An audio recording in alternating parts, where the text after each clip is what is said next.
আসসালামু আলাইকুম ওয়া রাহমাতুল্লাহি ওয়া বারাকাতুহু। সম্মানিত ধর্মীয় ভাই ও বন্ধুরা, আজকে আমরা এই ভিডিওতে আলোচনা করব স্বপ্নে কোনো মানুষ যদি জোহরের নামাজ পড়তে দেখে এর তাবিদ কি। আলোচনা বুঝতে সাথেই থাকবেন। যারা এখনো চ্যানেলটি সাবস্ক্রাইব করেননি, ভেরিফাই চ্যানেলের ডেসক্রিপশন বক্সে ক্লিক করলে আমার পেজ এবং আইডি আসবে।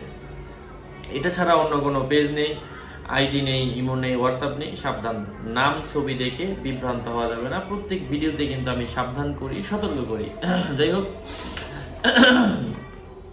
স্বপ্নে যদি কোনো মানুষ মেঘ মুক্ত আকাশে, যে আকাশের মধ্যে মেঘ নেই, আকাশটা খুবই পরিষ্কার, ওই সময় যদি জোহরের নামাজ পড়তে দেখে স্বপ্নদ্রষ্টা যে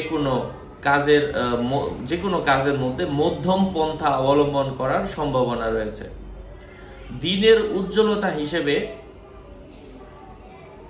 এটা তার সম্মান বাড়িয়ে দিবে। স্বপ্নে কোনো মানুষ যদি দিন মেঘাচ্ছন্ন থাকতে দুশ্চিন্তা করতে দেখে, দিন মেঘাচ্ছন্ন তারপরও সে দুশ্চিন্তা করছে, এমন কিছু দেখে,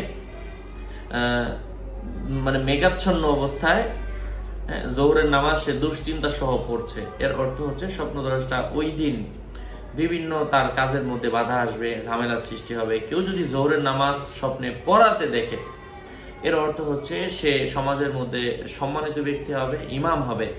স্বপ্নে কোনো মানুষ যদি কাউকে জোহরের নামাজ পড়ার জন্য কাউকে নিয়ে যেতে দেখে, যে চলো জোহরের নামাজ পড়ি, এমন স্বপ্ন দেখার অর্থ হচ্ছে স্বপ্নদ্রষ্টা উত্তম আদর্শের অধিকারী হওয়ার সম্ভাবনা রয়েছে। স্বপ্নে কোনো মানুষ যদি দেখে যে সে নিজে কাউকে জোহরের নামাজ পড়ার জন্য আদেশ করছে, এর অর্থ হচ্ছে তার মনোবাসনা পূরণ হওয়ার সম্ভাবনা রয়েছে।